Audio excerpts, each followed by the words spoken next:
Thanks very much, John, and thank all of you for coming for this book event. It's truly a pleasure for me to welcome my colleague and my friend, Bruce Bechtol, to Heritage. And Bruce and I met when he was at DIA and I was at CIA more years ago than either one of us would like to admit, I'm sure.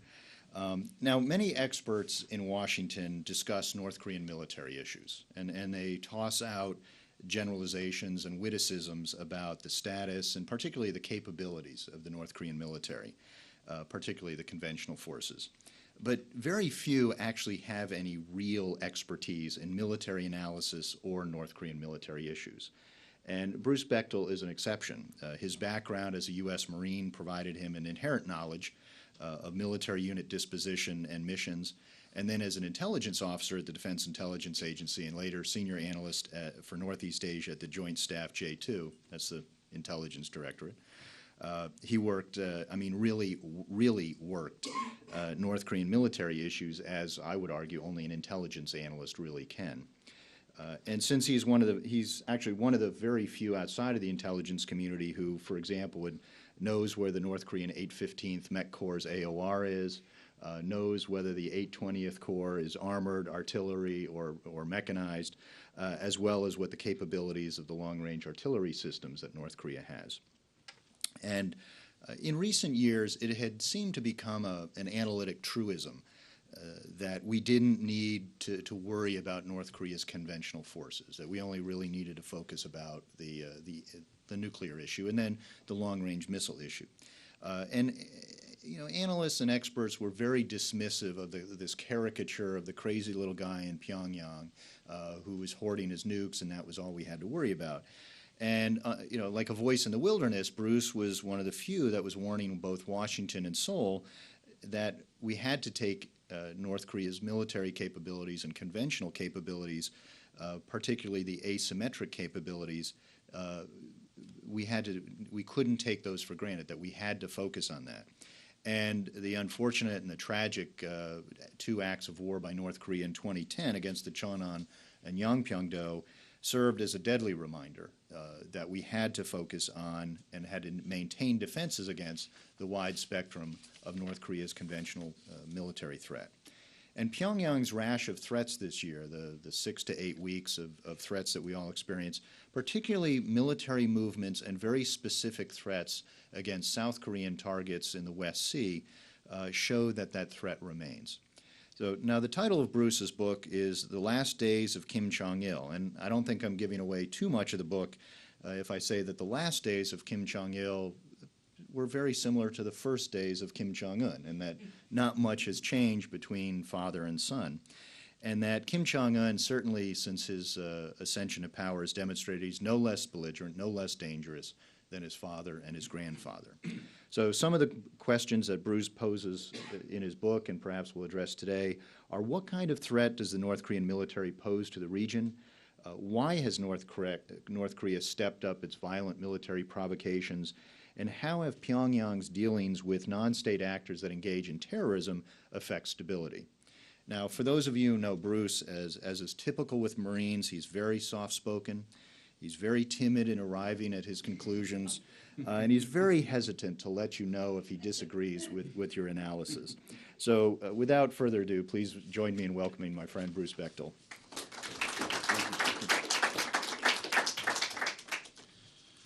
Well, as Bruce Klingner said, we've been friends for a very long time, and I have a great deal of respect for his analysis.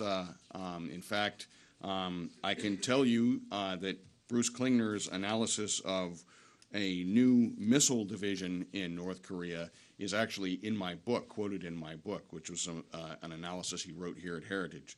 And I'd like to thank Bruce and the Heritage Foundation for having me here today and allowing me to get my research out there. I'm most grateful to both Bruce and to the Heritage Foundation for that. My book is dedicated to my wife and daughter. For those of you who are not people who know me personally, as Bruce does, and some of you others in the audience, I had a quadruple heart bypass October 29th. And once I got past that, my wife and daughter pushed me to finish writing this book. Why, I don't know, except maybe it got me out of the living room and into my office, who knows. But it's dedicated to them.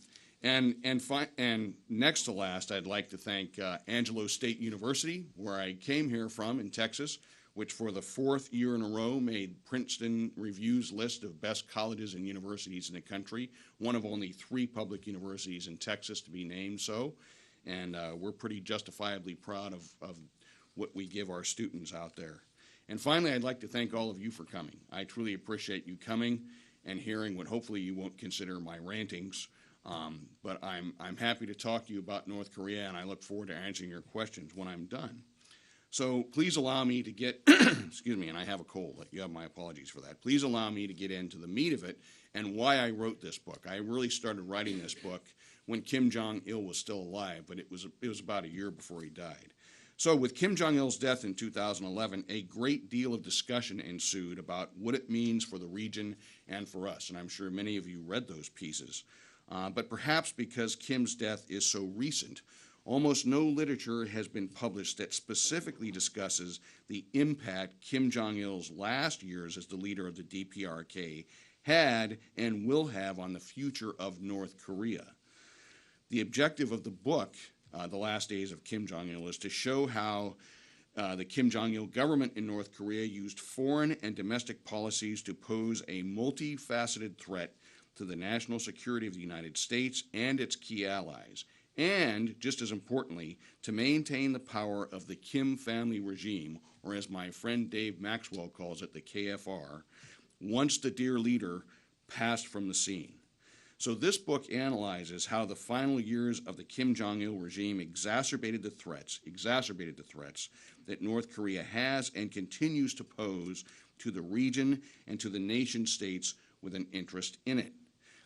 Now, the way I approached this was I picked a few key issues. I didn't pick all issues. I picked a few key issues that remain important for us today. And before I get into these issues, I would like to point out something that several of you, I think, would agree with me. What we are watching Kim Jong-un do today, what we've been watching him do for the past 8 months, is a script. Sorry about that. A script that was written for him before he took over. A script probably crafted by his father and his father's cronies. We're not seeing anything surprising to those of you who understand North Korea. I'm sure you'd agree with me on that. So the key things that I picked that were key in my mind were, one, Bruce talked about it briefly, North Korea's evolving conventional military threat. I have a whole chapter in there that talks about how that threat evolved, the capabilities they maintained, the capabilities they brought to the fore that they had not had before, and the capabilities they improved. The next chapter, I tie actual operations into that, and that chapter is I spend a whole chapter on the Northern Limit Line and North Korea's strategy in the Northern Limit Line, where they take these conventional military capabilities and they attack the South using them. Largely asymmetric capabilities, I might add. I also have a chapter on how North Korea's nuclear capabilities evolved during the last years of Kim Jong-il. And there's probably a lot of you here who are political scientists. I'm a political scientist. This chapter does not focus hardly at all on the politics of North Korea's nuclear program. Instead, it focuses on what does North Korea have? What are their capabilities? How will North Korea attack us if they decide to attack us? What kind of platforms? What do they have right now? What are they working on? When will it be ready?